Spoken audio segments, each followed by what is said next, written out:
Mari kita memulai kelas kita dengan kita berdoa.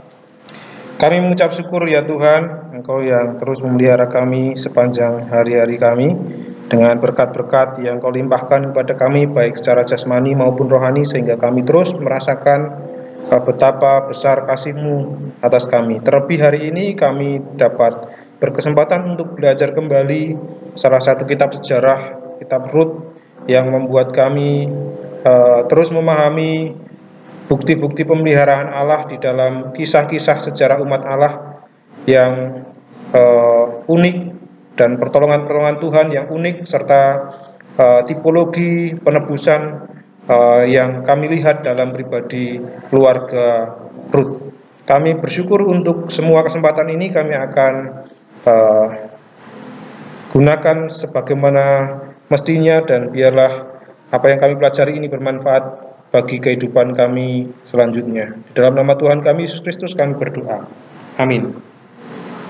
Saudara-saudara, kemarin kita sudah sampai di ayat yang ke-20, pasal 2 ayat 2 ya, di mana di sana ada salah satu tradisi yang kemarin kita akan pikirkan sama-sama. Tradisi di mana salah satu hukum sipil yang mengatur tradisi itu adalah hukum mengenai pemberlakuan terhadap orang asing. Ya, saudara bisa temukan kemarin kisah di mana Rut itu akan pergi ke ladang. Rut disebut perempuan Moab. Nah, penyebutan perempuan Moab tentu mengingatkan kita, oh ya, Rut ini adalah orang asing. Nah, kalau orang asing apa yang terjadi? Nah, seperti itu ya, ketika saudara nanti itu mempelajari kitab sejarah, ketika penulis itu menggunakan istilah-istilah yang semestinya tidak perlu dicantumkan di situ, tetapi dicantumkan di situ, maka penting saudara untuk bertanya, mengapa penulis mencantumkan itu di sini? Gitu ya. Tentu penulis ingin punya maksud supaya kita memikirkan sesuatu. Nah, sama seperti ayat ini. Ayat ini penulis menggunakan perempuan Moab. Sebenarnya cukup dengan mengatakan Rut berkata kepada Naomi dan seterusnya, begitu ya.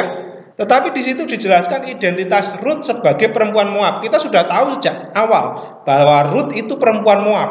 Sudah dijelaskan di awal. Tapi di situ disebutkan lagi. Nah, tipikal penulisan seperti ini muncul di dalam kitab sejarah yang lain.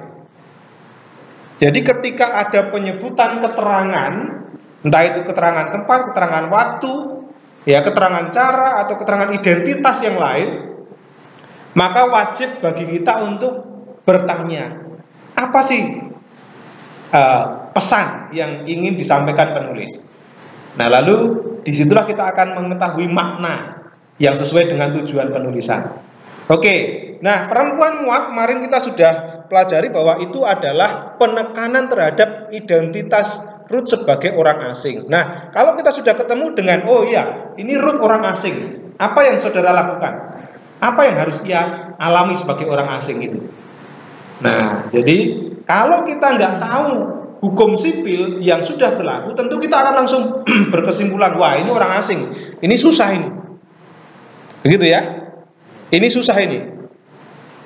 Ini orang perantauan ini. Pasti akan ditolak, pasti akan diperlakukan diskriminatif. Seperti itu ya. Itu pikiran kita karena kita langsung mengaplikasikannya atau langsung memaknainya dengan konteks sekarang.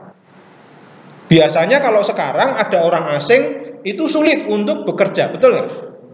Kalau dalam konteks sekarang, kehadiran orang asing di tengah-tengah tempat yang bukan tempatnya ya, itu pasti akan menimbulkan kesulitan. Apakah itu karena bahasanya, apakah itu karena statusnya, apakah itu karena keterbatasan lain. Itu kalau kita tidak memperhatikan background sejarah, latar belakang sejarah. Nah, kita punya penafsiran historis, gramatik ya. Maka penting bagi kita untuk memperhatikan setiap situasi sejarah yang melatar belakangi setiap ungkapan. Sekali lagi, setiap ungkapan di dalam kitab narasi mengandung background sejarah. Sekali lagi ya, ketika saudara mau memaknai sebuah teks, yang harus saudara lakukan, lihat sejarah yang terjadi saat situasi penulis itu ada, atau sejarah yang melatar belakangi. Jangan langsung kemudian, wah kalau sekarang orang asing itu susah Pak, ya kan? Akhirnya kita memaknai Ruth itu sebagai orang yang akan mengalami kesulitan. Padahal kita tahu di dalam sejarah yang tertulis di dalam kitab Imamat dan kitab Bilangan ya, ada hukum sipil yang ternyata membuat apa yang akan dilakukan oleh Ruth, yaitu memungut bulir gandum di tempat orang asing, itu ada legal standingnya. Jadi dia tidak bertindak ilegal ya. Nah kemarin saya meminta saudara untuk mencari hukum sipil apa yang lain yang saudara bisa lihat di dalam kitab Taurat ya, apakah itu Bilangan, apakah itu Imamat ya kan, atau mungkin Ulangan atau mungkin Keluaran yang mengatur hukum sipil atau hukum-hukum yang lain, mungkin hukum ibadah atau hukum moral yang terdapat di dalam bangsa atau umat Israel pada waktu itu. Silahkan saudara sampaikan hukum apa saja. Dari saya yang berlaku dalam sejarah tentang mengenai hasil panen. Oke.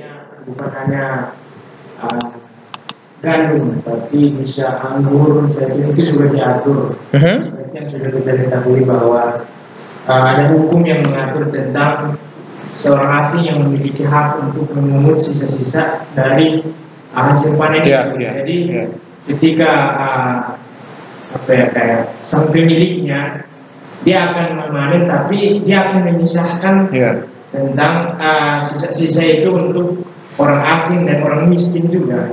Itu bukan hanya untuk tertulis di mana itu? Di Imamat, ada di Ulangan juga Pak. Ulangan berapa? Silakan dibaca.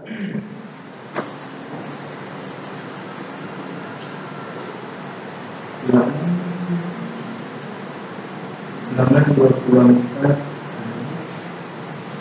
19. Ya, silakan dibaca.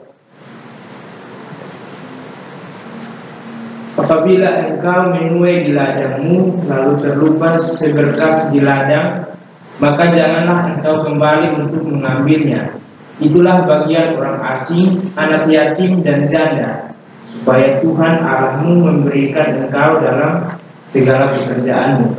Apabila engkau memetik hasil pohon zaitunmu dengan memukul-mukulnya, janganlah engkau memeriksa dahan-dahannya sekali lagi. Itulah bagian orang asing, anak yatim dan janda. Apabila engkau mengumpulkan hasil kebun anggurmu, janganlah engkau mengadakan pemetikan sekali lagi. Itulah bagian orang asing, anak yatim dan janda. Haruslah kau ingat bahwa engkau pun dahulu budak di tanah Mesir. Itulah sebabnya aku memerintahkan engkau melakukan hal ini. Ya, itu ya. Jadi tertulis dalam kitab Imamat, kemarin sudah kita tulis 23 ayat 22, bahkan di kitab Ulangan ya. Nah, namanya kitab Ulangan itu dia banyak sekali yang yang kisah-kisah yang ditulis lagi di situ ya. Nah, jadi jelas itu adalah hukum mengenai hukum mengenai memungut sisa panen. Oke, betul ya, memungut sisa panen. Oke. Saya kurang besar ini. Oke. Jadi hukum ini sebenarnya dipakai atau disediakan sebelumnya. Jadi sebelum Ruth itu kembali ke Moab, Ruth itu kembali ke Bethlehem sudah ada. Orang Israel itu sudah punya hukum yang mengatur kepedulian sosial. Ya, untuk menyediakan kebutuhan dasar bagi orang miskin, bagi orang asing, bagi anak yatim dan janda. Mereka punya BPJS. Ya, apa? BPJS itu apa namanya? Bantu. BPJS.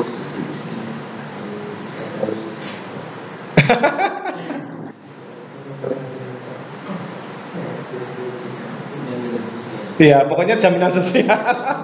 Jaminan sosial. Badan Perlindungan Jaminan Sosial ya. Oke, jadi mereka punya apa namanya? Sudah punya BPJS. Jadi kita sebenarnya cukup agak tertinggal ya, BPJS di Indonesia itu baru beberapa ya dekade mungkin loh, beberapa tahun ini ya. Padahal di Alkitab itu sudah ada yang namanya undang-undang yang mengatur BPJS ini, perlindungan sosial ini. Ini menarik ya. Jadi dengan legal standing ini, maka Ruth tentu legal ya, tentu sah ketika dia memungut jelai ya.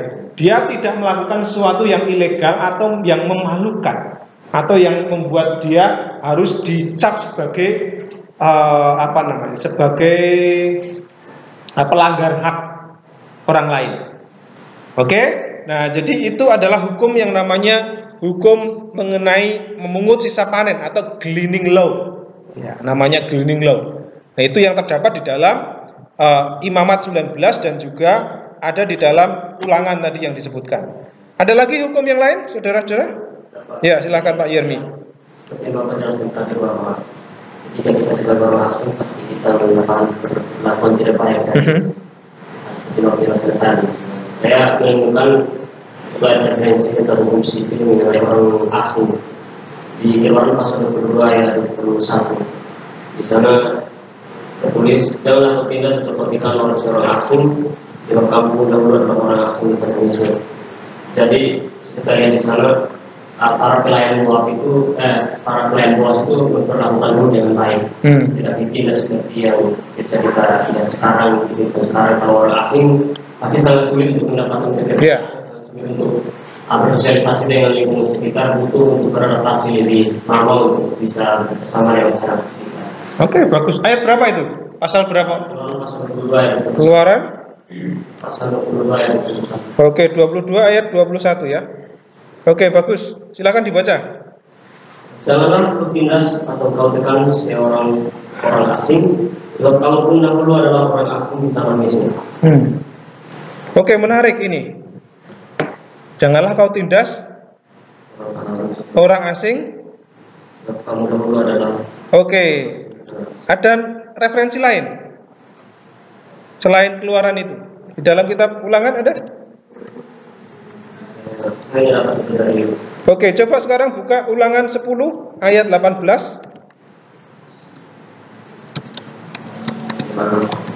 18-19. Yang membunuh anak yatim dan janda dan menunjukkan kasihnya kepada orang asing dengan memberikan kepadanya makanan dan pakaian. Oke. Karena kamu menunjukkan kasih kepada orang asing, sebab kamu pun dahulu adalah asing di tanah Mesir. Ya, jadi kitab Ulangan itu biasanya ya namanya kitab Ulangan ya, biasanya mengulang seperti itu, seperti pengulangan terhadap apa yang sudah ditulis sebelumnya. Nah ini dia, jadi ada dua hukum yang bisa kita lihat dari kitab Keluaran dan kitab Ulangan, namanya perlindungan terhadap orang asing. Ini menarik ya, ini menarik. Apa kelihatan dari belakang? Ya, kelihatan ya. Nah, saudara yang mungkin belum menemukan bisa menuliskan tambahan di diktat saudara ya terkait ini. Jadi memang betul ada perlindungan hukum, perlindungan orang asing. Oke. Jadi hukum ini juga mencerminkan panggilan moral bagi bangsa Israel untuk memperlakukan orang asing dengan keadilan dan belas kasih. Oh ini BPJS juga untuk orang asing khususnya ya. Menarik ya, kita mungkin belum punya ya, atau sudah ada? Ya mungkin sudah ada ya. Kita ada yang namanya kalau di Indonesia itu ada ya Biro Imigrasi ya yang mengatur itu semua. Oke, tapi dari situ jelas Ruth ketika kita nanti baca di kemarin kita baca di pasal 2 nanti ya ayat 10 sampai 12, Ruth itu disebut seorang perempuan asing dari Moab. Dia mendapatkan kebaikan dari Boas yang mengikuti hukum Israel yang melindungi orang asing. Jadi Boas itu semata-mata bukan melihat Ruth sebagai si janda kembang, bukan ya, bukan. Jadi jangan sampai kita berpikir, oh Boas itu orang kaya yang gampang jatuh cinta kepada orang asing. Bukan. Dari situ kita nanti akan mengetahui bahwa Boas itu adalah orang yang karakteristiknya itu sebenarnya dia taat terhadap hukum. Dia mentaati hukum sebaik mungkin. Maka dia menunjukkan kebaikan terhadap Ruth. Nah, kadang kalau kita nggak berpikir mengenai hukum ini, yang melatar belakang sejarah ini, kita nanti cepat menduga atau berprasangka, wah ini Boas ini agak-agak genit ini ya, agak-agak genit ini, lihat perempuan asing masuk ke ladangnya, langsung kepo ini, kepo.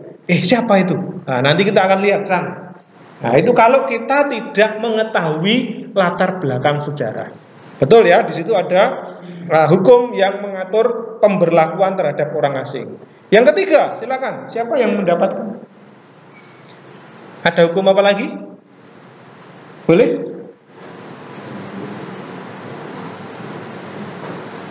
Pak Yermi atau Pak Kelvin lagi enggak apa-apa, Pak Biken kalau yang lain belum nemu.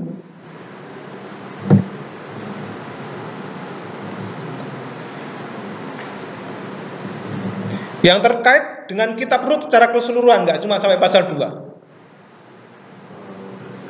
Ya.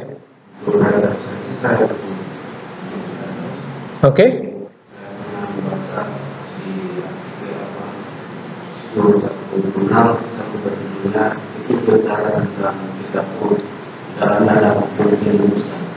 Oh, hukum penebusan, oke. Apa yang saudara mengerti? Saya itu berbicara tentang perjanjian Allah pada umat Israel dari Rut dan Naum. Oke, ada hukum penebusan. Saudara bisa memberikan keterangan lebih lengkap mengenai hal ini? Apa itu hukum penebusan, terkait apa? Belum? Nah, ada yang namanya hukum penebusan keluarga, seperti yang tadi disampaikan ini ya. Hukum penebusan keluarga atau yang disebut sebagai Levirat Law. Hukum Levirat ya. Levirat Law atau hukum keluarga penebus. Ini di mana ini? Nah, ketika nanti kita baca Naomi menyebut Boas sebagai kerabat yang berhak menebus kita, rupa-rupanya memang ada hukumnya itu. Hukumnya tertulis di dalam kitab Imamat 25 ayat 25. Coba salah satu orang membaca.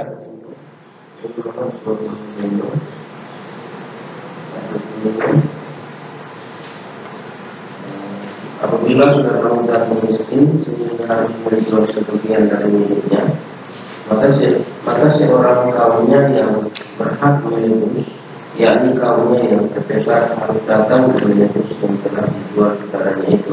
Wah, itu ya, itu Imamat 25. Coba satu orang lagi membaca Ulangan 25 ayat 5 sampai 6. 25 ayat 5 sampai 6.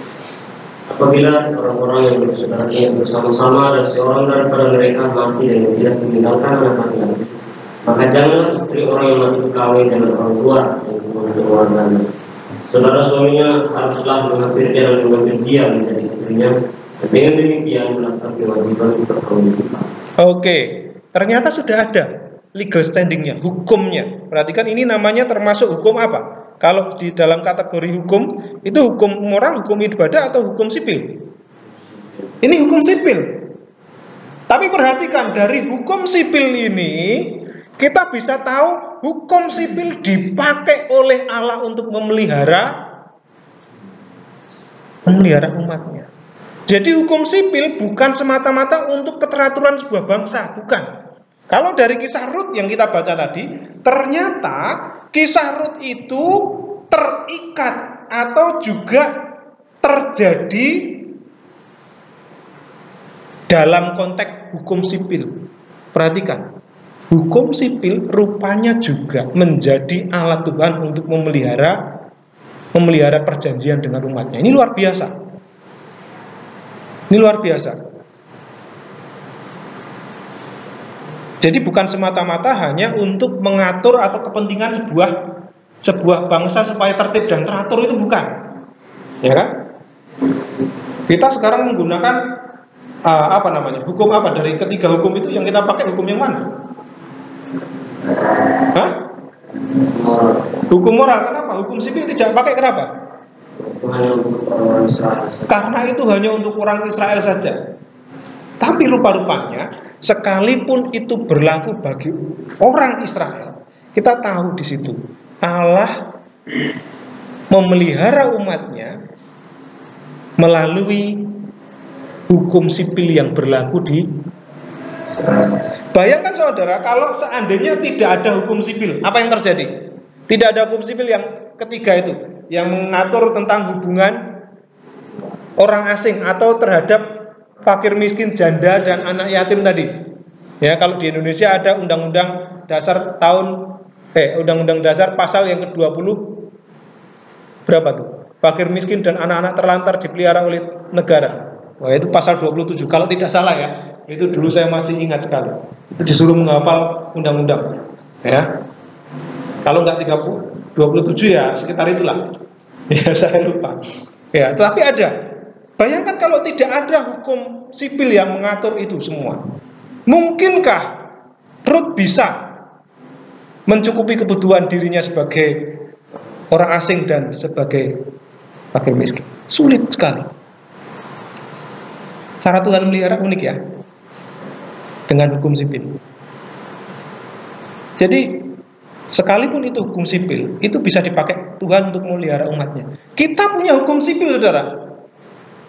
Setiap negara punya yang namanya hukum sipil. Tetapi sekali lagi dari pengalaman ini, itu membuktikan bahwa hukum sipil adalah alat yang dipakai Tuhan untuk memelihara umatnya. Oleh karena itu Rasul Paulus mengatakan apa? Terhadap jemaat, supaya kita menghormati pemerintah, taat kepada hukum yang dibuat oleh manusia. Ini dalam konteks hukum sipil, saudara. Karena supaya kita hidup bermartabat. Artinya itu apa? Supaya kita itu bisa menunjukkan diri kita sebagai orang Kristen yang betul-betul bisa diatur. Kira-kira begitu. Karena dari pengalaman, saudara, jangan mentang-mentang wah Pak itu hukum sipilnya tidak alkitabiah itu Pak. Loh. Hukum sipil mana yang mungkin tidak cocok dengan alkitabiah? Apakah ada? Ya, hukum sipil dalam sebuah negara termasuk Indonesia itu dibuat berdasarkan kesepakatan banyak orang ya. Nah, sekalipun mungkin ada satu dua yang mungkin ya kurang sreg di hati, tetapi kita sebagai orang Kristen jelas kehendak Allah atas kita itu adalah untuk menghormati pemerintah yang terpilih. Siapapun itu, sekalipun itu orang yang waktu kita kampanye itu tidak kita dukung. Ya kan, wah saya nggak setuju Pak yang jadi itu bukan jagoan saya Pak. Tetapi itulah yang dipilih. Ya kan? Ketika mereka menjalankan pemerintahan, maka kita harus menghormati. Karena melalui hukum sipil pun Allah memelihara umatnya. Nah ini dia, ini penerapannya. Jadi ada satu hukum namanya hukum penebusan. Seperti yang tadi disampaikan Pak Kelvin, itu ada dalam kitab Imamat ya. Mengatur secara spesifik. Kalau tadi itu hanya mengatur janda fakir miskin secara umum, orang asing secara umum, tapi ini mengatur secara spesifik perilaku atau perlakuan mereka terhadap janda yang ditinggal. Namanya janda ya, janda yang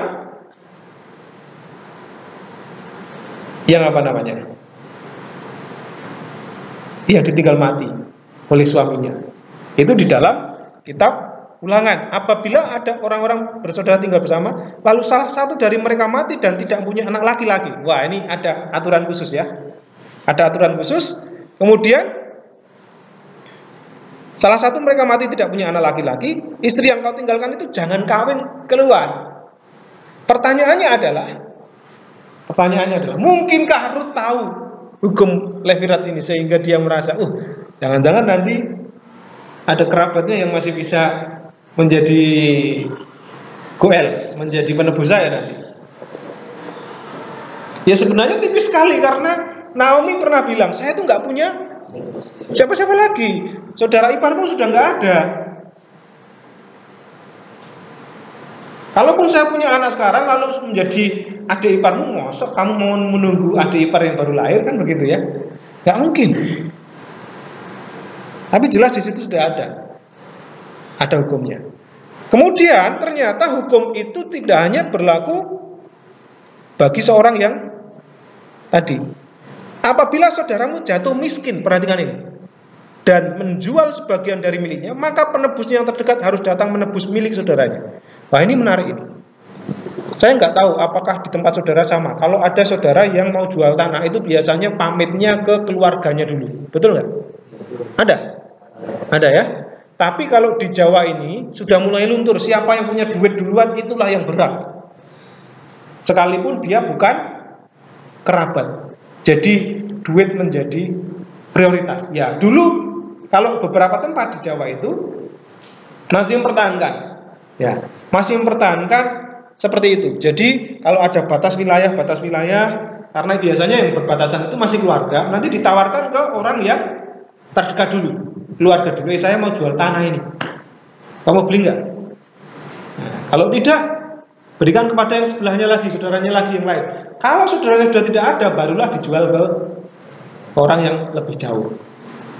Nah, untuk apa sebenarnya? Ini untuk menjaga yang namanya warisan tanah yang disebut sebagai tanah perjanjian bagi orang Israel. Mereka sangat menjaga kemurnian atau keutuhan bangsa itu dengan aturan-aturan hukum sipil yang dibuat sedemikian detail. Nah, ini akan tetapi hukum-hukum sipil, hukum moral, hukum ibadah itu lambat laun kemudian diperluas, ya. Diperluas dan akhirnya kadangkala diperlakukan secara legalistik ya, secara legalistik. Tetapi kalau kita perhatikan hukum sipil ini bagus sekali ya. Dari hukum sipil ini kita tahu bagaimana Allah memelihara keluarga Rut. Nah, tanpa kita tahu hukum sipil, kita akan sulit untuk menafsirkan apa-apa yang terjadi di dalam keluarga Rut. Ya, kita akan berprasangka negatif. Ya, kalau kita menerapkan itu dalam konteks kehidupan masa sekarang, wah itu akan sangat negatif sekali. Nah, apa yang terjadi dengan Rut? Rut itu sama seperti orang yang mendapatkan implikasi dari hukum ini, betul nggak? Rut itu orang yang punya saudara, punya suami, lalu suaminya mati dan dia tidak punya anak laki-laki. Disebutkan anak laki-laki ya, karena di sini laki-laki itu yang meneruskan marga ibaratnya. Dan istri yang ditinggalkan itu jangan kawin keluar lagi. Tetapi hukum ini sebenarnya sudah buat Rut juga sudah mental sebenarnya, karena kedua anak Elimelek, Malon dan Kilion itu sudah nggak ada. Jadi ada hukum yang menaungi dia, tetapi potensi untuk dia mendapatkan ganti suami itu hampir hilang, tetapi Tuhan memelihara dengan cara yang luar biasa. Maka kita bisa memahami ini cara Tuhan memelihara umat dengan hukum sipil sekalipun. Jadi jangan remehkan hukum sipil ya. Kita di negara kita itu punya hukum sipil ya. Kita yakin dengan hukum sipil pun Tuhan memelihara kita. Ya. Maka kita sebagai warga negara, marilah kita mentaati hukum yang dibuat oleh pemerintah, hukum apapun itu. Ya, sekalipun ya kadang-kadang sebagai orang berdosa ya kita melanggar, tetapi bukan sesuatu yang kemudian menjadi kebanggaan. Wah, saya melanggar berarti saya orang yang paling berdosa dan butuh juru selamat. Loh. Kadang-kadang kita menjadi, dalam tanda kutip saya katakan, saya sebut hyper grace. Tahu nggak hyper grace? Ya sebenarnya grace itu memang berlebihan ya. Tapi kita menyalahgunakan kasih karunia dengan apa? Dengan sengaja kita menjadi pelanggar-pelanggar hukum. Lalu merasa, nggak apa-apa, saya bukan orang yang perlu berusaha menjadi orang yang sempurna kok. Saya justru perlu membuktikan saya ini orang berdosa. Wah, itu namanya kita sedang menyalibkan Yesus kedua kali. Kita memang diterima apa adanya, tetapi Tuhan tidak membiarkan kita apa adanya, itu prinsipnya. Jadi jangan merasa kita ini, wah, udahlah saya nggak apa-apa,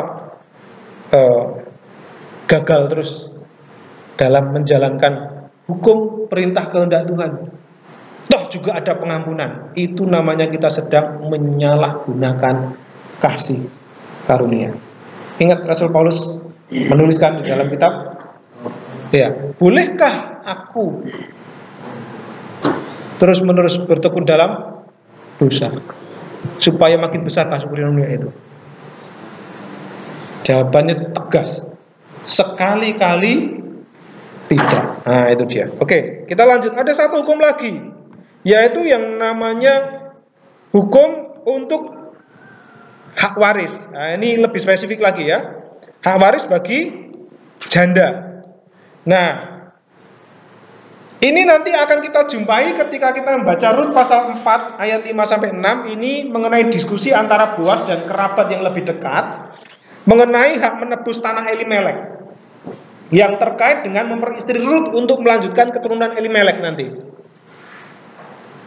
Nanti kita akan lihat di sana, di mana Boas itu sebelum dia menebus ada aturan yang harus dia ikuti. Bukan semata-mata selera Boas, bukan. Sekali lagi Boas ingin menjalankan hukum dengan sempurna. Nah itu dia. Nah, dalam budaya Israel, menjaga agar harta tetap berada di dalam keluarga itu sangat penting, supaya tidak beralih ya harta itu atau properti itu, ya, properti itu. Dan hal ini mempengaruhi tindakan para kerabat seperti Boas untuk menebus harta dan untuk memperistri janda demi melestarikan nama keluarga. Semata-mata Boas nanti menjalankan hukum untuk ini, melestarikan nama keluarga Elimelek. Itu tertulis dalam kitab Bilangan 27 ayat 8-18. Silakan satu orang membaca. Ulangan 27 ayat 8-11, silakan dibaca. Yang satu orang nanti bilangan, bilangan ya. Bilangan 36 ayat 8-9. Bilangan 27 ya. 8-11. Dan kepada orang Israel yang harus berkata, apabila seseorang mati dengan tidak mempunyai anak laki-laki, maka haruslah kamu memindahkan hak atas milik usahanya kepada anaknya yang perempuan. Apabila dia tidak mempunyai anak perempuan, maka haruslah kamu memberikan milik usahanya itu kepada saudara-saudaranya yang laki-laki. Dan apabila ia tidak mempunyai saudara-saudara laki-laki, maka haruslah kamu memberikan milik usahanya itu kepada saudara-saudara laki-laki ayahnya. Dan apabila ayahnya tidak mempunyai saudara-saudara laki-laki, maka haruslah kamu memberikan milik usahanya itu kepada kerabatnya yang terdekat dari antara kaumnya supaya dimilikinya. Itulah yang harus menjadi kitab bagi orang Israel sebagai ketentuan dalam Islam. Menarik ya. Ada semacam hierarki atau semacam lingkaran kerabat. Ini orang yang paling berhak. Kalau tidak ada, yang paling dekat.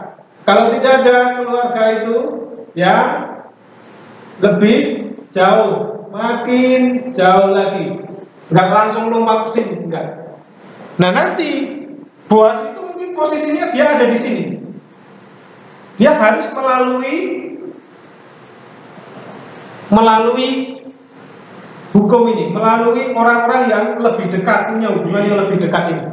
Makanya dia nanti dalam pasal 4 ayat 5-6 itu dia mengumpulkan orang-orang yang sebenarnya lebih berhak, kerabat yang lebih dekat. Ini menarik, karena ada hukumnya, ada aturannya. Coba salah satu membaca 36 ayat 8-9. Oke, siapa? Setiap anak perempuan di antara suku orang Israel yang telah mewaris milik pusaka haruslah kawin dengan seorang dari salah satu kaum yang termasuk suku ayahnya, supaya setiap orang Israel mewarisi milik pusaka yang kemudian. Sebab milik pusaka itu tidak boleh beralih dari suku ke suku, tapi suku orang Israel haruslah masing-masing memegang milik pusakanya sendiri. Oke, jadi itulah latar belakang sejarah, saudara-saudara. Inilah pentingnya kita belajar sejarah historis. Historis gramatik berarti ketika kita menafsirkan sebuah teks, sebelum kita memaknainya dalam kehidupan masa kini seperti itu ya, kita harus kembali kepada sejarah. Sejarah yang melatar belakangi situasi saat ini. Ini penting supaya kita tidak kemudian serta-merta serta-merta menafsirkan. Nah, dari situ kita tahu ada tindakan-tindakan Rut dan Boaz yang akan kita lihat. Rut mengambil jelai di ladang orang. Itu bukan ilegal ya, pencurian bukan. Tapi itu ada legal standingnya, ada hukum sipilnya yang mendasari itu. Oke, ayat yang ketiga. Ayat yang ketiga kita akan baca. Menarik di sana, ini masih melanjutkan tadi ya, narasi bagaimana Rut itu mengambil bulir. Silakan dibaca dalam bahasa Ibrani dulu, Pak Yermi. Betelet, Watabo, Wateleket, Nasrate, Akhari, Apotsrim, Wayiker, Nikreah, Helhat, Asade, Boaz, Aser, Nispakat, Elimelek. Oke, terjemahannya. Kemudian dia telah pergi dan datang dan mengumpulkan bulir-bulir di ladang di belakang penuai-penuai, dan kebetulan dia berada di ladang di Boaz, orang yang ada di tengah itu. Oke, kata bulir-bulir itu tidak ada atau elipsis ya. Ya, karena sudah ada di dalam ayat sebelumnya. Jadi saya berikan tanda kurung di situ. Tidak disebutkan kata bulir-bulir itu.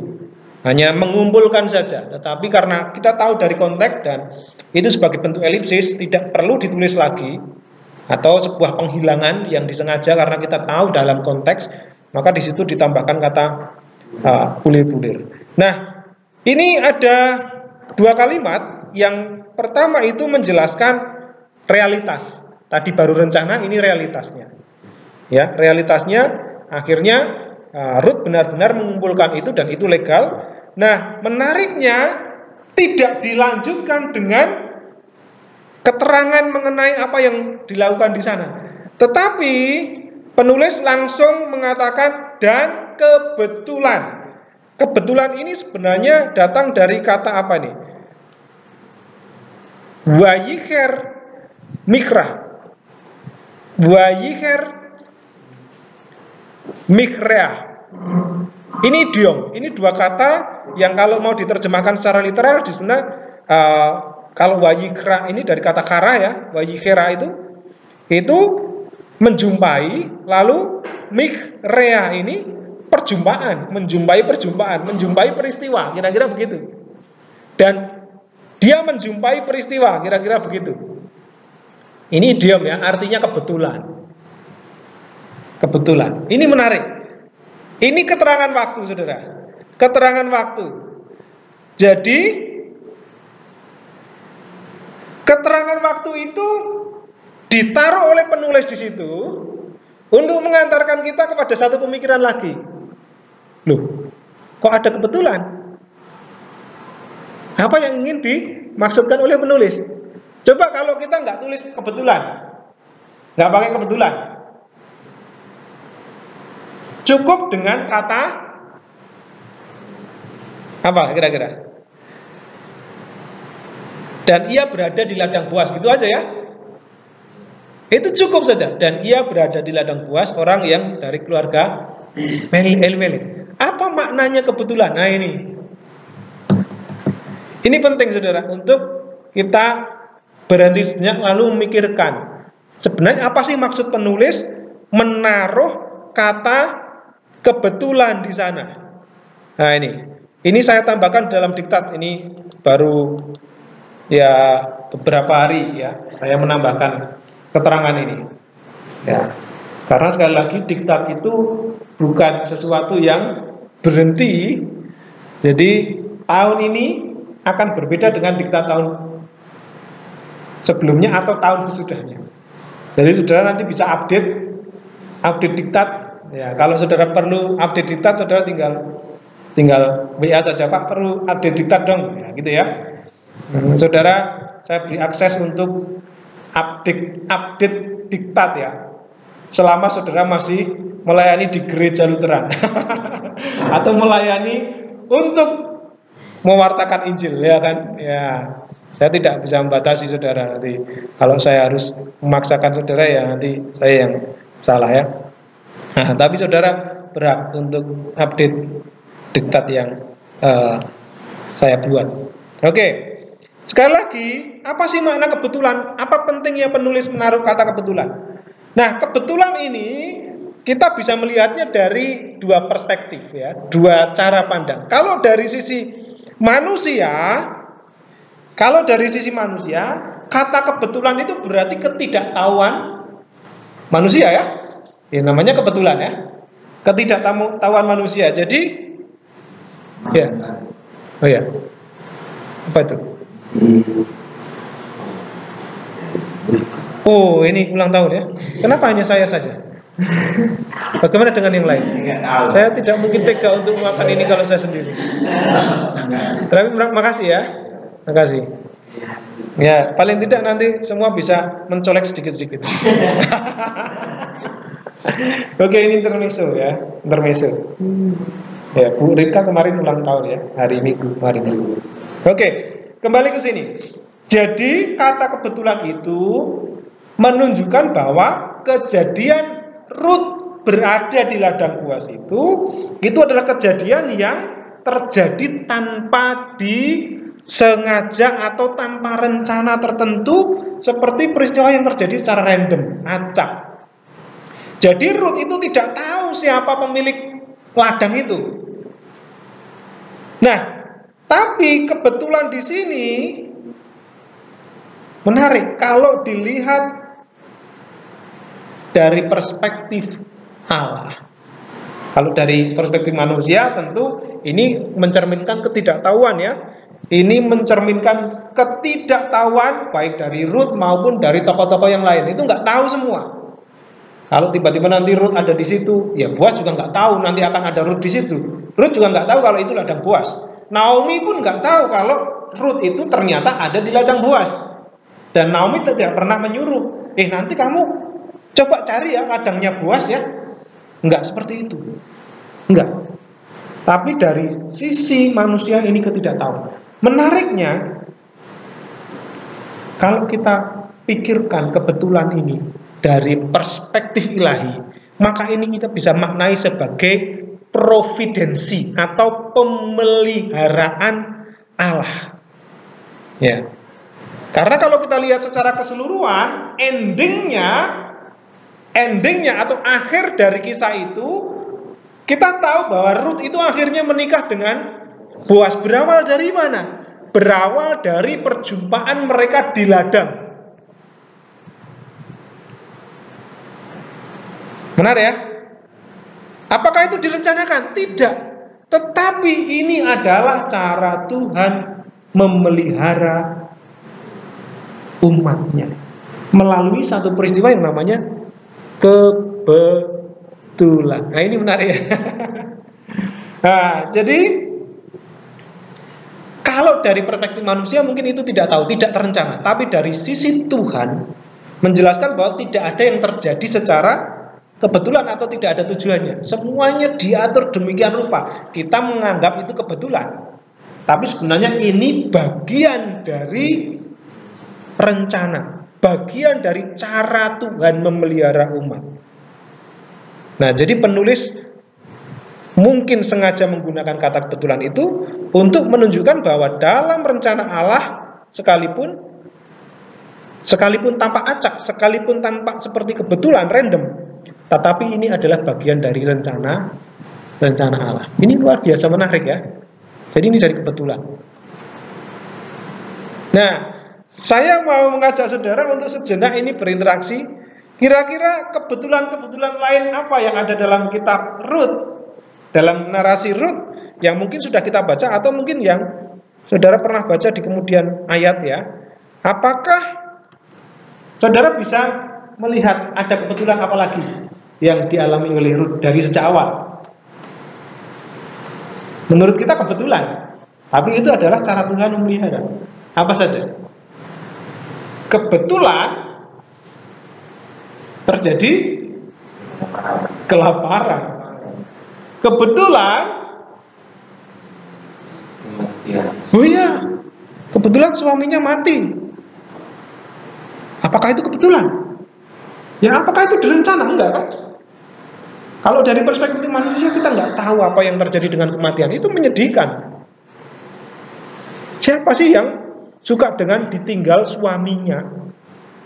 Siapa sih yang suka dengan kehilangan orang yang dikasih? Nggak ada. Apalagi saudara? Kebetulan juga Rut adalah salah satu yang kembali ikut Naomi. Kebetulan apa lagi? Kebetulan Rut tidak punya jelai di rumahnya. Dan kebetulan dia merasa harus mencukupi kebutuhan. Nanti ada banyak kebetulan-kebetulan yang lain, saudara. Oke, kalau kita mungkin belum bisa membayangkan apa yang terjadi dengan kisah Rut, ya, saya ingin bertanya kepada saudara, adakah kebetulan yang kita rasakan sebagai bentuk pemeliharaan Allah yang tidak kita ketahui sebelumnya? Nah, ini dia ya. Saudara juga mengalami kebetulan pasti ya, masing-masing. Apa kira-kira kebetulan yang saudara bisa rasakan? Apa itu? Menurut saya Pak, itu berkuliah. Saya kan itu nggak tahu kalau di kuliah sini. Saya itu kan dulu kerja terus kuliah di tempat ya di universitas umum. Pas saya balik, ada teman-teman ya saudara, kebetulan kan ada beasiswa dari masuk ada. Saya tiba-tiba sudah ada. Nah, itu benar ya. Sebuah kebetulan. Kebetulan nggak punya duit untuk sekolah di tempat lain, betul nggak? Oh, tapi nggak semua ya. Atau mungkin kebetulan saudara badannya pendek sehingga nggak diterima di kepolisian, betul nggak? Iya ya. Saya dulu cita-citanya pengen jadi tentara atau polisi. Tapi saya tunggu-tunggu, saya rengen setiap hari. Saya ukur badannya 158, mentok sampai kelas 3 SMA. Mentok. Aduh, nggak mungkin ini bisa masuk polisi, sekalipun yang paling rendah, kalau nggak bisa. Mau mau pakai ganjel berapapun nggak bisa tuh. Ganjel sepatu, mau tarik-tarik nggak bisa. Kebetulan saya badannya pendek, jadi saya jadi pelayan Tuhan. Tapi itulah cara Tuhan untuk mengantarkan saya pada panggilannya. Demikian saudara, betul ya? Ada lagi saudara yang merasa kebetulan dengan cara yang lain? Saya yakin pasti saudara punya, hanya mungkin belum menyadari.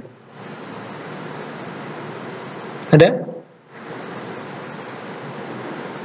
Jadi jangan anggap saudara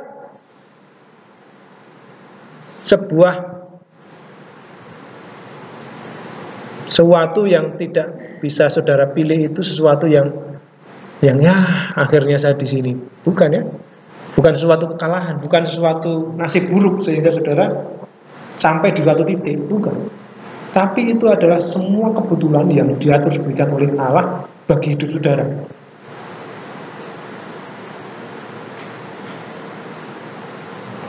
Ya, silakan Pak. Saya saya waktu saya masih SMP itu saya tidak dapat membaca, saya tidak bisa membaca, dan saya juga tidak tahu apa yang saya harus lakukan. Tapi dengan berjalannya waktu saya bisa membaca, dan saya merasa ini adalah kebetulan juga. Itu saya tidak belajar, tapi saya mana ya,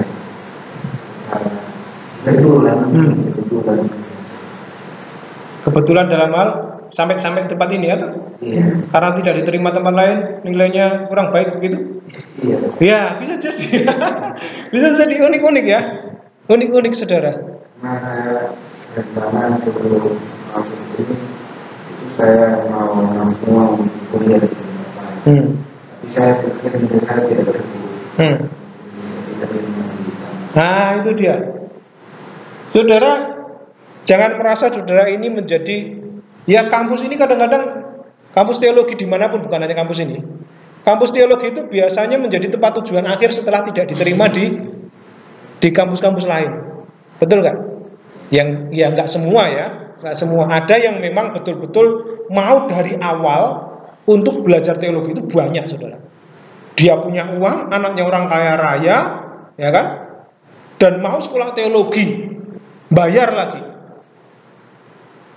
Pinter, bayar, sekolah teologi. Banyak yang seperti itu. Tapi ada juga yang sudah daftar di tempat lain, nggak diterima, ujian nggak lulus, ya kan? Ya sudahlah, masuk teologi aja.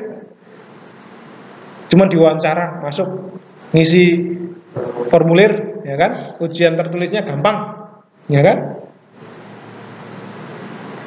Tapi kalau kita lihat dalam perspektif ilahi, ini adalah bentuk providensi, cara Allah memelihara kehidupan kita secara pribadi. Nah, jadi kesimpulannya apa? Jangan sepelekan kebetulan.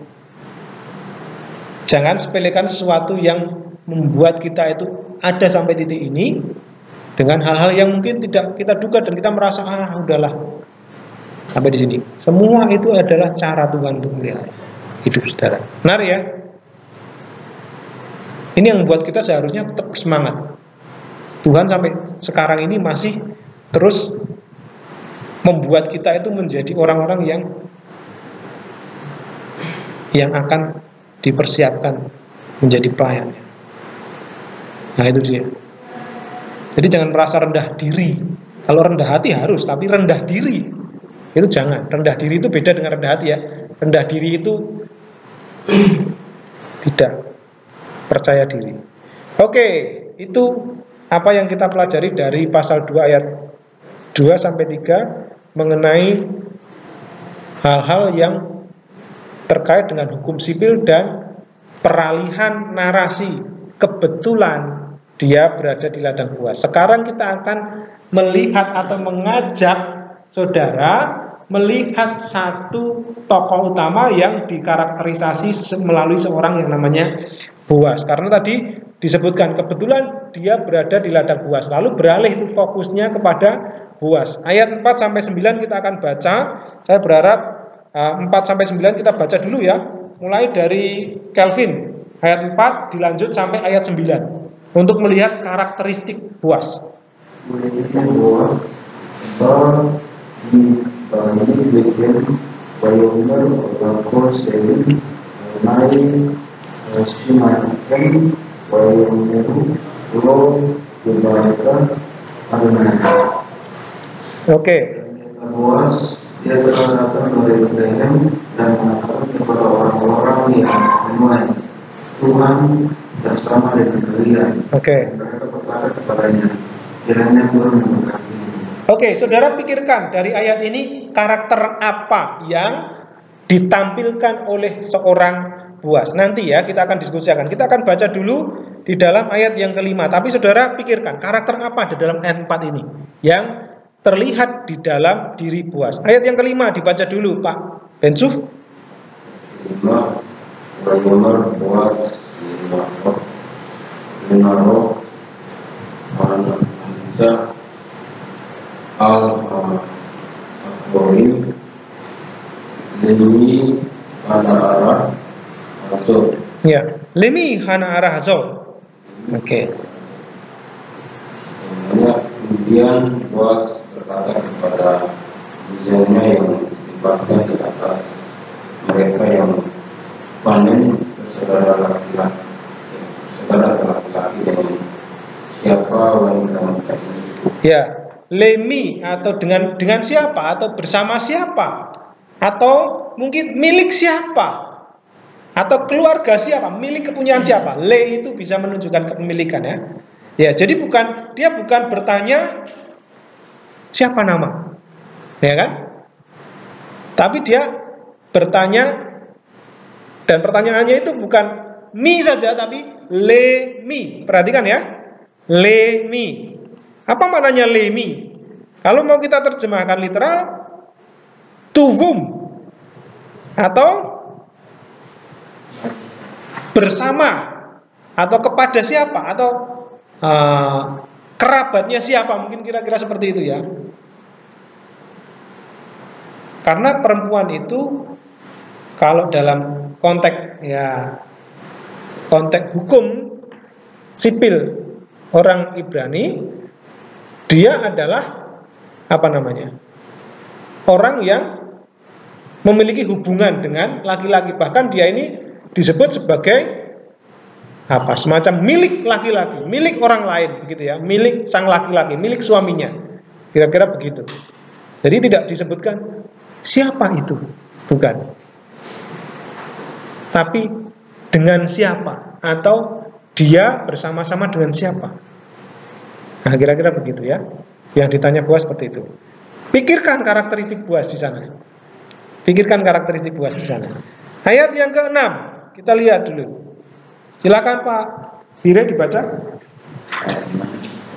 Wayaan anak Abu al-Aposri Wayoma Na'arah Mo'abiyah Di Asama Naomi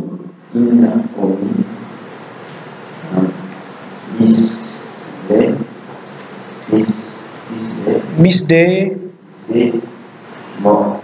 Ya, Moab. Dimana mempunyai yang ditempatkan di atas mereka yang panen menjawab dan berkata, dia adalah wanita muda Moab yang tinggal dengan Naomi dari negeri Moab.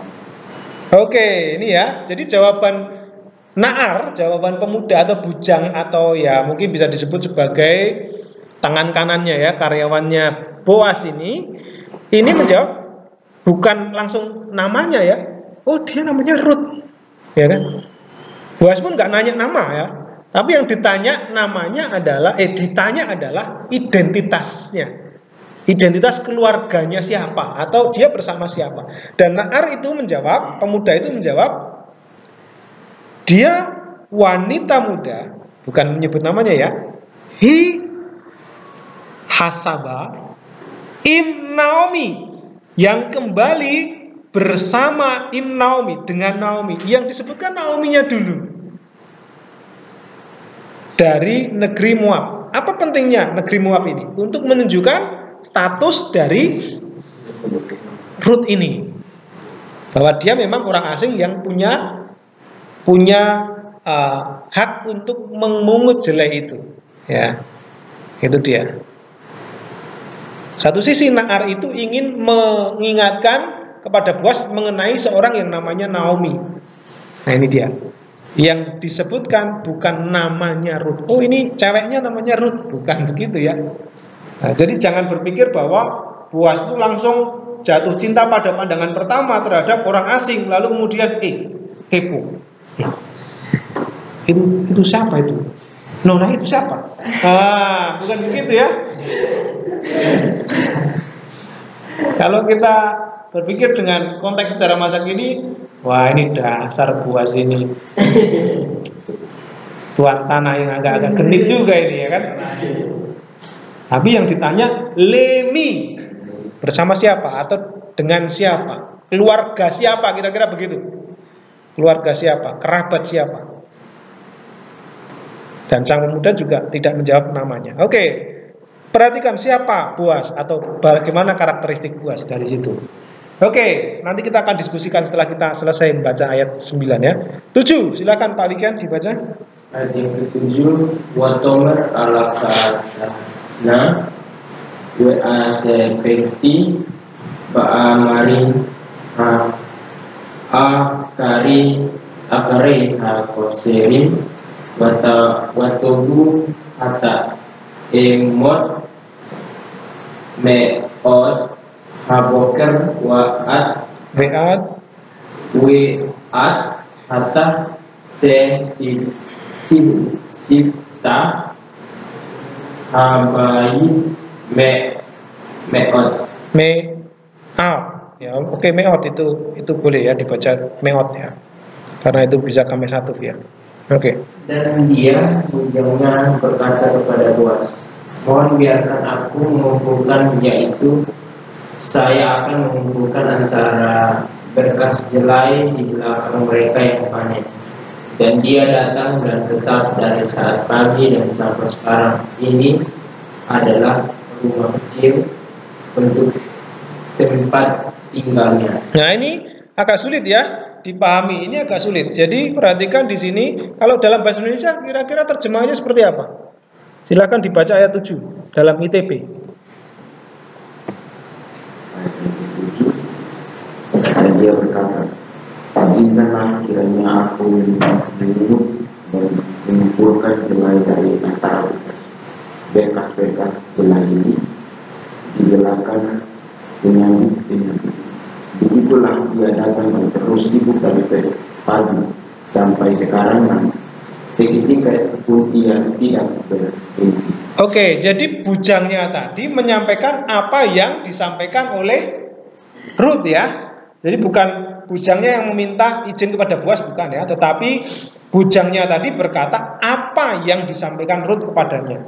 Nah, kira-kira begitu. Dia menyampaikan sesuatu bahwa Rut itu meminta izin. Minta izin dan dia menjelaskan apa yang terjadi, apa yang dilakukan oleh Rut dari sejak ia datang sampai pada sekarang ya, sampai pada ketika Boas itu datang. Ya. Jadi kita akan lihat ayat selanjutnya supaya kita nanti lebih jelas mengenai karakteristik Boas ya. Oke, ayat 8 silahkan dibaca Pak Anco. Ayat 8, Wayomer Boas dan Rut Hero terus sama Ate Beti Am Deleci Lelko Besade akhir Wekam lo ta'aburi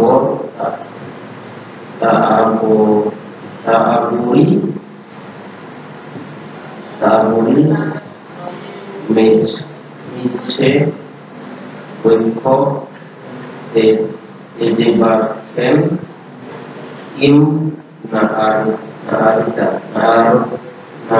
Naarita. Oke. Kemudian Boas berkata kepada Rut, apakah engkau tidak mendengar? Kemudian Boas berkata kepada Rut, apakah engkau tidak mendengar anakku? Janganlah pergi untuk mengumpulkan jelai gandum di ladang lain. Dan selanjutnya janganlah engkau pergi dari ladang ini, karena di sini engkau akan bersama-sama dengan hamba-hambaku perempuan. Oke. Perhatikan karakteristik Boas di situ. Kita akan pikirkan satu ayat lagi. Ini menjelaskan karakteristik Boas. Dia berkata kepada Rut dengan menggunakan anakku, Biti, ya. Perhatikan di sini, Biti, anak perempuanku. Padahal Rut adalah orang asing. Ya, orang asing itu ya disebut sebagai Biti. Bukan Moabi. Bukan, hei orang Moab, begitu ya. Perempuan Moab, bukan apa namanya? Bukan seperti Moabia ya. Bukan seperti itu. Hei perempuan Moab, bukan seperti itu. Tapi biti, menarik ini karakteristik buah seperti ini. Lalu dia memberikan apa? Larangan, apakah begitu? Janganlah pergi untuk mengumpul jelai di ladang lain. Loh, malah yang dilarang itu jangan mengumpul jelai di ladang orang lain, nggak usah di tempat lain, ya kan? Tapi di sini saja, karena di sini engkau akan bersama-sama dengan siapa? Bukan dengan aku loh ya, hati-hati. Di sini engkau akan bersama-sama dengan hamba-hambaku perempuan. Apakah ada indikasi Boas genit di situ? Tidak ada. Karakteristik Boas seperti apa kalau kita perhatikan di situ? Nanti kita akan pikirkan sampai ayat yang ke-9. Terakhir kita baca dulu ayat 9. Inayik basare asir dikurun we halakte akhirnya hau siwiti haniarim lebil i na ke we sami we halakte halak ya Hakim Wisatif Measir Yisabun Haniari. Oke. Matamu akan tetap pada ladang yang mereka akan panen. Kemudian engkau boleh pergi setelah mereka. Oke, di belakang mereka, oke ya. Apakah aku tidak memerintahkan bujang-bujang tidak membutuhkan kau? Jika engkau haus, maka engkau boleh pergi ke bencana-bencana dan engkau boleh minum dari air. Apa yang bujang-bujang ditunjukkan bagi. Wah, ini adalah tindakan Boas selanjutnya. Matamu, ini literal ya, matamu akan tetap pada ladang yang mereka akan panen. Jadi tetap lihat mereka panen, ya. Kemudian engkau boleh pergi atau berjalan di belakang mereka. Jadi tetap lihat mereka panen, lalu tetap ambil itu seperti yang tertulis di dalam hukum sipil tadi ya. Ya, ambil panen sisa-sisa jelai yang ada di belakang pemanen tadi. Seperti apa? Ngambil sisa-sisa tadi ya. Nah, tidak cukup itu saja, tidak dikasih kesempatan untuk ambil panen. Lalu dia tanya dengan kata, "Halo, Siwiti, bukankah aku? Apakah aku tidak akan?" Nah, ini sebenarnya pertanyaan retorik ya. Pertanyaan retorik itu jawabannya ya tidak perlu sebenarnya. Tidak perlu. Ini bukan pertanyaan tidak atau boleh, bukan. Kalau mau diterjemahkan literal atau mungkin lebih dinamis ya, bukankah aku? Ya, seperti itu. Bukankah aku akan melarang? Kalau mau dibuat literal, bukankah aku akan melarang para bujang-bujang itu untuk tidak mengganggu? Kira-kira seperti itu ya. Atau membiarkan kamu untuk mengambil. Jadi ada yang kadang-kadang yang terjadi begini, ketika ada orang yang mengambil, ya lalu pemanennya itu di depan, ada yang jangan kau ambilin lah, itu buat yang lain itu, begitu ya. Ada praktek yang seperti itu. Oleh karena itu Boas berpesan kepada para bujangnya, kau jangan ganggu si orang ini ya, biarkan dia berjalan di belakangmu ambil jelai. Oke? Nah, ini adalah aturan yang sesuai dengan hukum sipil. Boas tidak mengistimewakan Rut. Jangan berprasangka begitu. Wah, ini gara-gara Boas itu mulai jatuh cinta nih kepada Rut, akhirnya Boas memberikan keistimewaan. Tidak. Tapi Boas sedang konsisten terhadap apa yang disebut sebagai hukum sipil mengenai hak orang asing, mengenai hukum panen jelai tadi. Orang yang panen jelek itu memang diatur supaya sengaja tidak menyabit sampai bersih itu. Jangan bersih-bersih begitu ya. Itu aturan disiplin.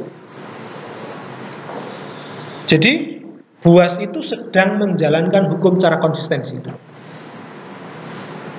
Lalu jika engkau haus, nah ini lagi, engkau boleh pergi ke bejana-bejana dan engkau boleh minum dari air yang bujang-bujangnya timba. Jadi di sana itu ada, di dalam kebun itu biasanya pekerja itu punya akses untuk ambil air. Nah sebenarnya ya itu tadi, orang asing pun terjamin ya untuk menerima apa namanya? Menerima hak untuk ambil jelai, termasuk juga ya untuk apa namanya? Ya istilahnya minum ya dari situ tuh. Tidak ada diskriminasi sebenarnya. Tetapi masalahnya seringkali terjadi ketidaksesuaian di lapangan. Aturannya begini tapi perlakuannya begono. Tetapi di situ Boas mencoba untuk menerapkan hukum secara sempurna, hukum sipil tadi. Nah, saudara, dari ayat yang ke berapa tadi? 4 sampai yang ke-9 itu fokusnya penulis sedang mengkarakterisasi Boas. Karakter Boas itu seperti apa? Mulai dikenalkan di sana. Apakah saudara menangkap dari ayat yang ke-4 sampai ayat yang ke-9? Karakter Boas itu seperti apa? Dari kata apa karakter Boas itu seperti apa? Silakan. Kalau menurut saya, ya, Pak, silakan. 4 sampai 9 saya melihat karakter Boas itu sebagai seorang tuan yang perhatian dan baik dan kasih sayang. Seperti ketika ia datang memberikan salam kepada hamba-hambanya yang memanen. Oke. Menariknya salamnya bagaimana, saudara? Bisa lihat? Salamnya itu apa? Semoga. Coba bacakan sekali lagi. Dalam bahasa Ibrani apa?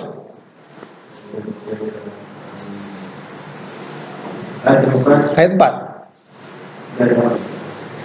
Wahine Boas bani bet lekem wayomer lakot serin Adonai ya wayomeri merulo yebarekeka Adonai. Yebarekeka Adonai katanya ya. Yebarekeka Adonai.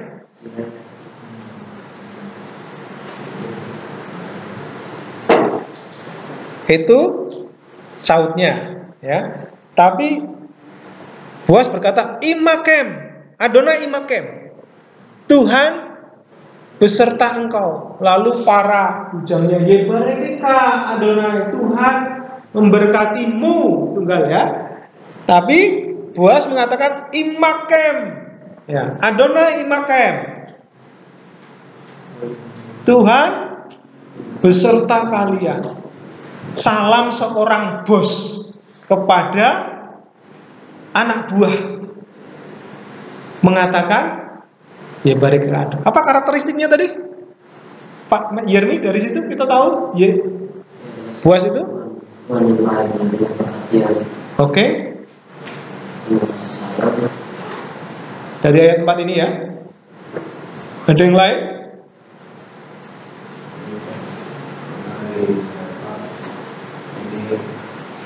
Ketika Boas datang itu menunjukkan suatu perhatian dengan dia menyapa para hambanya di ladangnya, itu menunjukkan perhatian. Apa yang ditekankan ketika salam yang dia digunakan itu adalah Adonai imake. Kenapa bukan ya kabarnya Lek? Ya kan gitu ya. Halo, bisa nggak? Bisa juga. Woi, bisa juga dia bos lu. Kalau menggunakan Adonai imakem itu mungkin dari sisi orang tuan yang takut akan Tuhan. Itu dia. Ini yang ditampilkan oleh penulis untuk mengkarakterisasi Boaz. Dari ucapan dia, Adonai Imakem menunjukkan bahwa Boaz itu memiliki iman yang kuat. Dia memiliki spiritualitas yang baik. Spiritualitasnya itu terwujud dengan cara dia berkomunikasi.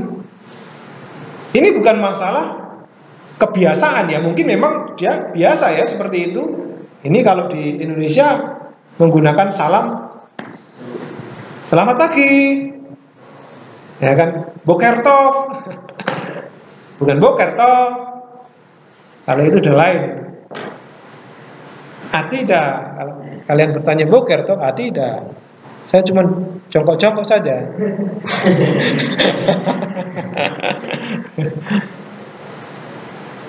Nah, tetapi yang menarik, dia adalah seorang bos yang menyapa terlebih dahulu. Bukan sekedar imannya diwujud nyatakan dengan cara berkomunikasi, imannya kuat, tetapi dia adalah orang yang betul-betul betul sekali. Selain dia superior, dia juga merendahkan diri.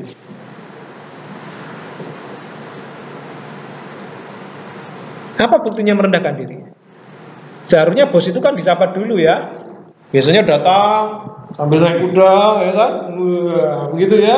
Kemudian para pekerjanya langsung tunduk. Selamat pagi, Pak. Selamat pagi, Pak. Oh, ada yang awalnya berdiri, wah, karena bosnya datang, sakit. Halo.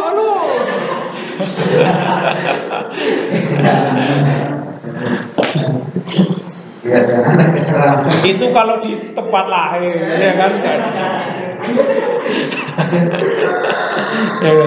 Tapi Boaz ini superior, artinya dia ini orang yang punya otoritas sebenarnya, layak juga dihormati, tetapi dia merendahkan diri dengan cara dia menyapa terlebih dahulu. Imakem, Adonai Imakem, Tuhan besertamu.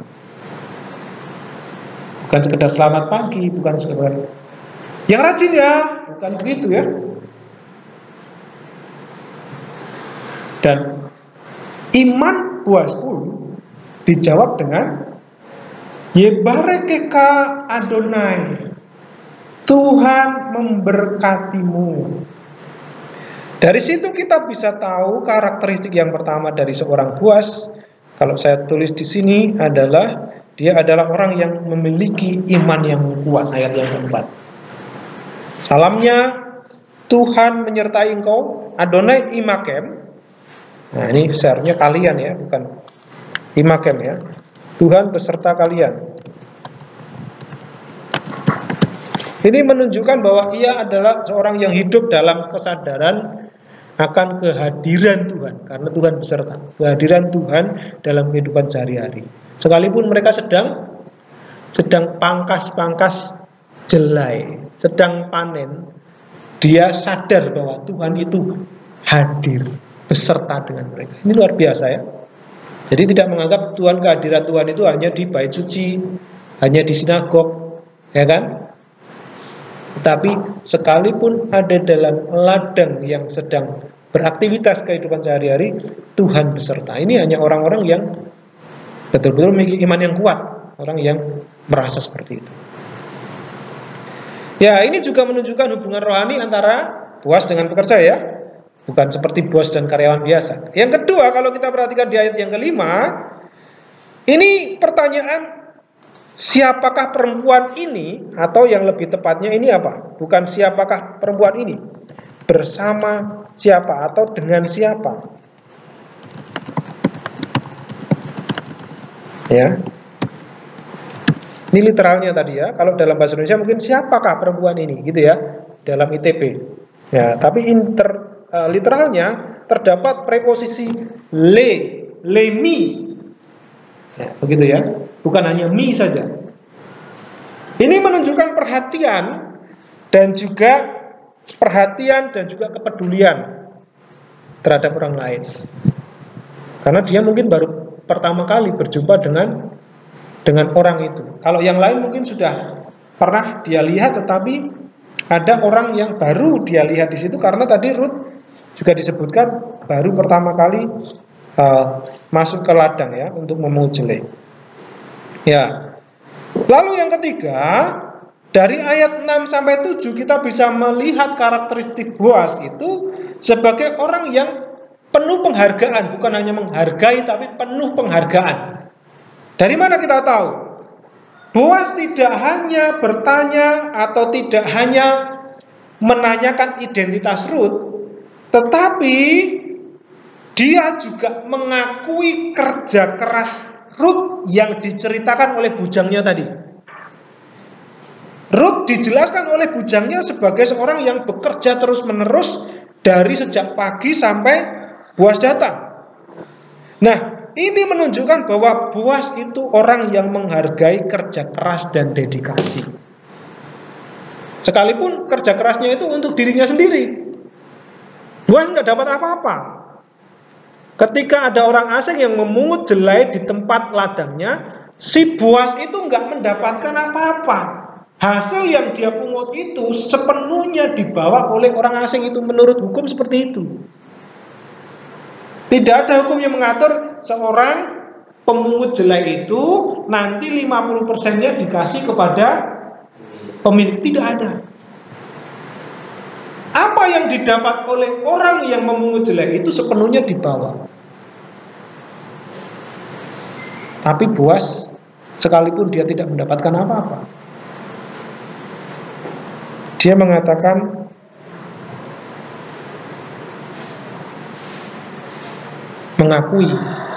mengatakan sesuatu yang menunjukkan bahwa dia menghargai apa yang dilakukan oleh Ruth. Cara menghargainya bukan, wih mantap, mantap, mantap, bukan begitu. Tetapi diresponi dengan apa? Biarlah engkau tetap ada di sini saja. Ini penghargaan terhadap apa yang dia lakukan. Bahkan diberikan jaminan. Nah, jaminan yang ditulis di dalam ayat yang ke-8 sampai 9 dengan mengatakan apa? Engkau akan terus berjalan di belakang para bujang, engkau boleh mengambil, ya kan? Engkau tidak akan diganggu, ya toh? Engkau boleh minum dari air yang ditimba oleh para bujang. Ini juga menunjukkan karakteristik Boas sebagai seorang yang disebut pengayom atau pelindung. Ayat yang ke-8 sampai 9. Dia memastikan bahwa Ruth itu aman dan tidak diganggu oleh para pengerja. Boas juga menunjukkan kepekaannya terhadap Ruth untuk mengundang Ruth itu tinggal di ladangnya, ya, serta menjamin bahwa dia memiliki akses untuk minum air dan juga kebutuhan dasar lainnya. Jadi Boas tidak hanya memberikan bantuan secara fisik, tetapi juga memastikan kesejahteraan emosional atau kenyamanan. Tidak pakewoh begitu ya. Tidak pakewoh, tidak was-was, tidak merasa canggung gitu. Itu jaminan. Ini penting saudara-saudara untuk kita juga ya. Ketika kita itu sudah ada di suatu tempat yang lebih lama daripada orang baru, maka seharusnya kita juga memberikan kepada orang lain itu hospitality, keramah tamahan. Berupa apa? Berupa ya kebutuhan dasarnya dicukupi, dan juga kita menjamin supaya dia itu tidak canggung. Caranya gimana? Welcome, diajak ngobrol. Ya kan, kalau ada orang yang baru, ada tamu, jangan cuma yaudah masuk, dikasih tempat duduk, kasih minum, itu minumnya di situ ya. Lalu kita main HP sendiri. Orang akan canggung gitu. Atau ada mahasiswa baru, nih tempat tidurmu di situ. Kamu makan di sana, kamu makan ini. Itu kebutuhan dasarnya. Tapi kebutuhan emosionalnya, perasaannya juga perlu kita cukupi. Dengan cara apa? Kita menganggap mereka bagian dari kita. Nah, itu caranya. Itu namanya hospitality. Keramah tamahan. Ini yang ditunjukkan oleh seorang buas. Nah, kemudian yang terakhir, ayat yang ke-8 sampai 9 itu juga menunjukkan bahwa Boas itu penuh kasih karena dia menyebut orang Moab itu dengan sebutan Biti atau anak perempuanku. Kalau dalam bahasa Indonesia, bahasa Jawa itu duk, genduk, ya, anak perempuan, duk, gitu ya,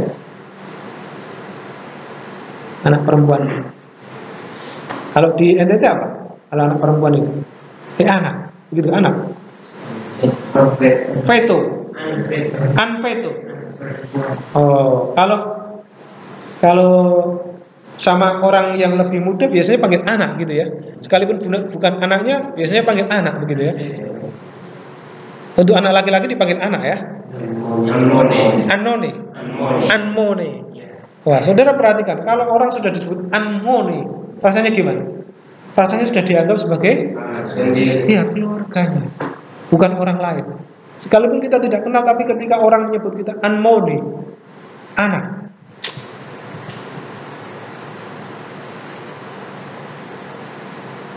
itu rasanya seperti aduh. Nah, itulah yang dibutuhkan oleh orang asing. Orang yang dianggap tidak layak, ketika dianggap layak menjadi bagian keluarganya, itu rasanya seperti aduh. Dan yang diberikan akan diresponi dengan respect, saudara. Ketika kita memberikan hospitality, keramahan terhadap orang lain, maka orang yang kita ramai tadi, bukan marahi, ramai tadi, itu akan menunjukkan respect, rasa hormat kepada kita.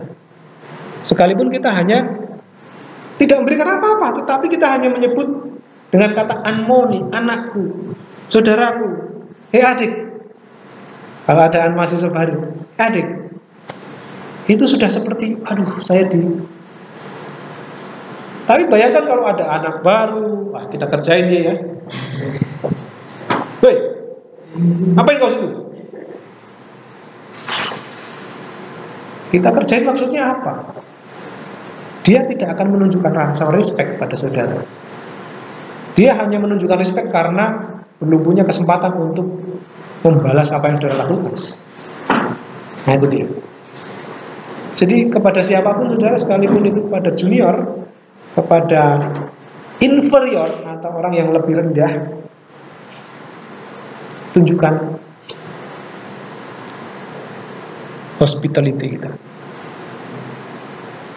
Saya berharap kampus ini kampus yang menjadi kampus yang hospital, ramah tamah ya, bukan rumah sakit ya. Hospitality itu ramah terhadap siapapun juga. Ketika ada orang asing, jangan cuek. Siapapun orang yang datang, sambut. Gak usah nunggu, wah ini tugasnya Pak Ketua, ini tugasnya Pak Agus, ini tugasnya, ini tamunya siapa. Gak usah. Siapapun itu, kalau saudara berjumpa pertama kali, datangi lalu tanyakan, halo, selamat siang, gimana Bapak, Ibu, Kakak, adik, Nona, mari silakan, ada perlu dengan siapa, bisa saya bantu Kak? Nah itu. Jangan orang datang dicurigai, dipelototin, ini orang mau ngapain, jangan maling ini, ngapain dia datang-datang ke sini. Nah gitu ya.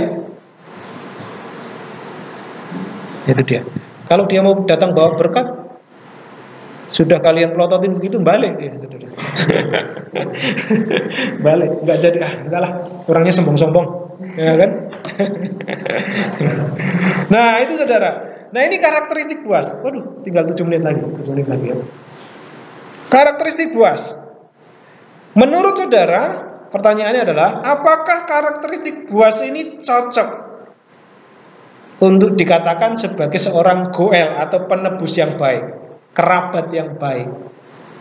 Kalau nanti saudara baca di ayat selanjutnya, karakteristik Boas ini cocok nggak disebut sebagai karakteristik kerabat yang baik?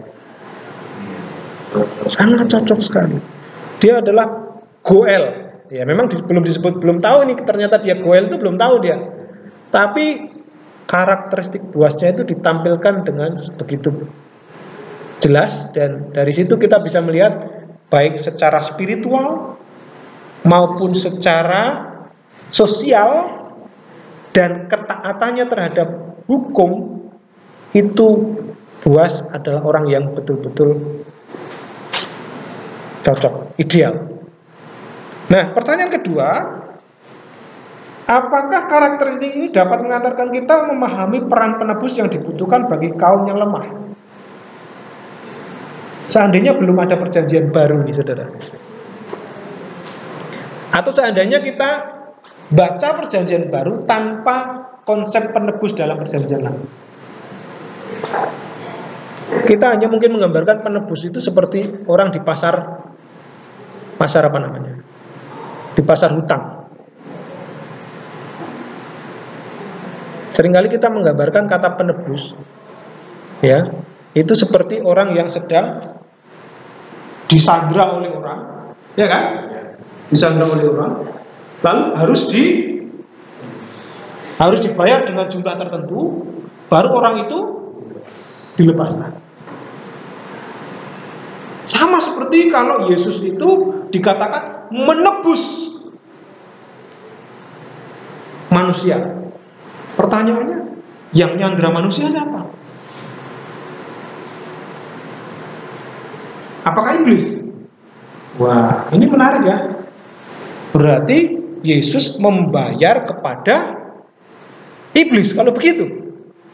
Apakah begitu caranya? Itu kalau kita nggak pernah memahami konsep penebusan dari tipologi kitab Rut. Sekalipun itu nggak sepenuhnya ya menggambarkan penebusan dalam Yesus Kristus ya. Ada kelompok skeptis yang menyerang kekristenan dengan mempertanyakan itu. Orang Kristen itu katanya dosanya ditebus. Nah, dia telah ditebus, hidupnya ditebus. Nah, pertanyaannya, Yesus menebusnya kepada siapa? Saudara menjawab apa? Kalau seperti itu, siapa yang menyandra manusia yang perlu ditebus? Siapa yang dibayar? Yesus membayar dengan darahnya yang mahal, ya kan? Lalu membayar kepada siapa? Pertanyaannya.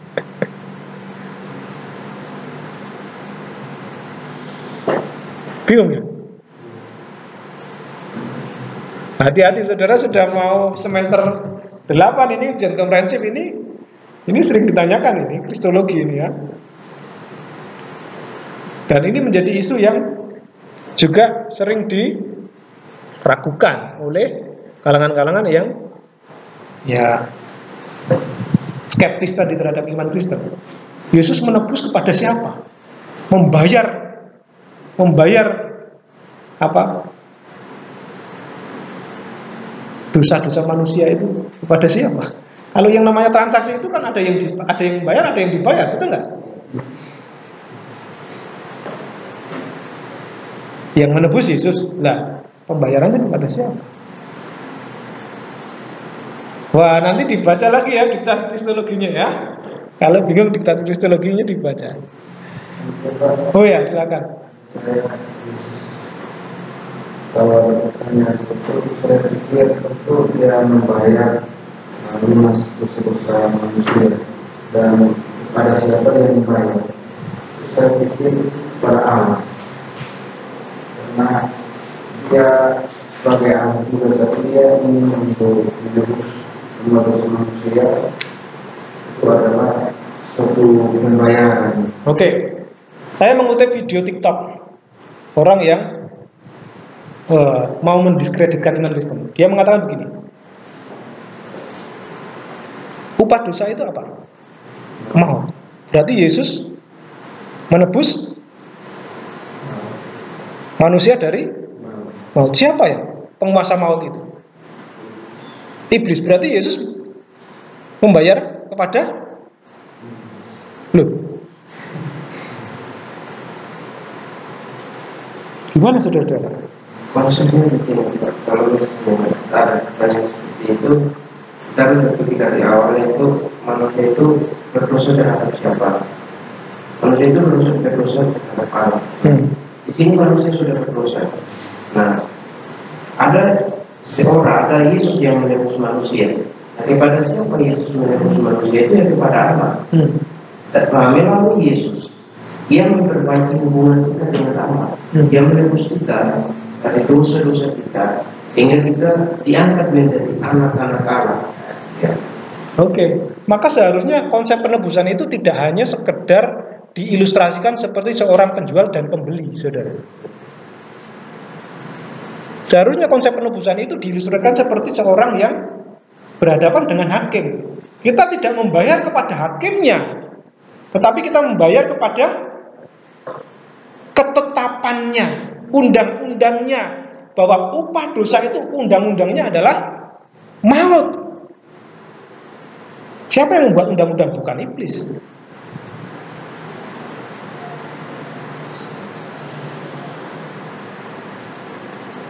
Jadi apa yang dilakukan adalah menebus manusia dari ketetapan tadi.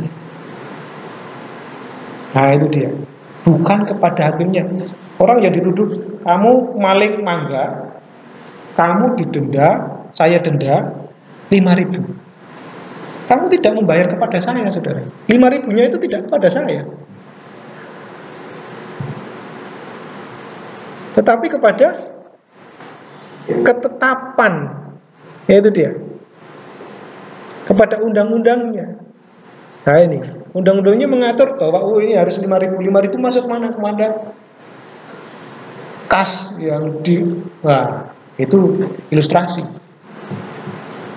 Begitu ya. Nah, untuk lebih jalannya ya itu mata kuliah Kristologi ya.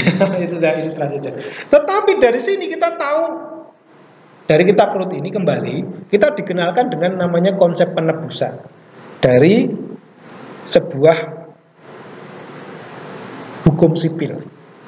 Ya, jadi hukum sipil itu tadi kalau kita lihat tidak hanya berguna untuk mengatur kehidupan sebuah kelompok atau umat, tetapi juga menjelaskan bagaimana Allah memelihara. Dipakai Tuhan untuk memelihara umatnya.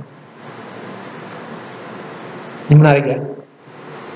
Jadi jangan merasa kita itu sekarang acuh tak acuh terhadap hukum sipil. Tunggu, kita nggak pakai hukum sipil umat Israel, betul. Tapi kita punya hukum sipil yang dibuat oleh negara kita untuk kita taati juga. Karena disitulah cara Tuhan memelihara kita. Tapi yang kedua, kita tahu hukum sipil itu ternyata juga bisa membuat kita mengenal konsep penebusan yang dimulai dari karakteristik Boas. Seorang yang layak untuk menebus itu seperti apa? 1, 2, 3, 4, 5. Dia adalah orang yang taat hukum secara sempurna. Yesus pribadi yang disebut sebagai orang yang mentaati hukum secara sempurna. Tipologi yang sama dengan Boas, betul nggak? Yesus adalah orang yang penuh belas kasihan, tipologinya sama seperti Boas. Yesus adalah orang yang menaruh perhatian kepada yang lemah. Yohanes 3 ayat 16. Tipologinya sama seperti Boas. Kenapa bukan Boas Pak yang disebut sebagai penebus dosa? Boas menebus dalam konteks keluarga. Ini hanya tipologi ya, tipe, gambaran. Aktualisasinya sebenarnya kita itu digenapi dalam Yesus Kristus itu tadi. Ini gambaran, ini potret, ini denah, desain. Aktualisasinya Yesus Kristus. Tetapi tipikalnya, tipologinya sang penebus itu sama seperti yang dinampakkan oleh Boas. Dia adalah orang yang betul-betul tahu rencana Tuhan, menjalankan rencana Tuhan di dalam hukum-hukum yang diatur dalam kehidupannya. Dia mentaati hukum secara sempurna, sama seperti Yesus. Dia menjalankan kehendak Tuhan, sekalipun harus mati di atas kayu salib. Dia menjalani kehendak Tuhan, kehendak Bapanya. Ya. Tipikalnya sama, saudara. Ini luar biasanya. Jadi bagaimana ini menjelaskan Yesus? Kalau saudara bandingkan apa kesamaan antara Boas dengan Yesus, saudara bisa tunjukkan itu dari karakteristik Boas dan Yesus. Itulah tipologi namanya, tipologi. Nah, itu saja saudara, maaf lewat 3 menit ya hari ini. Dan karena hari Jumat saya tidak ada mata kuliah, itu hanya ujian tengah semester, maka kita akan ujian tengah semester hari Jumat ya. Dan materinya adalah sampai di bagian ini, pasal 2 ayat yang ke-9 ya. Nah, soalnya sudah jadi, dan saudara boleh menggunakan apapun. Jadi open book. Saudara nanti akan ujian di hari Jumat ya, hari Jumat saja. Nah, oke? Bisa ya? Atau ada ujian tengah semester lain untuk hari Jumat jam pertama? Tidak ada ya? Oke, tidak ada. Terima kasih, selamat pagi, Tuhan memberkati. Shalom.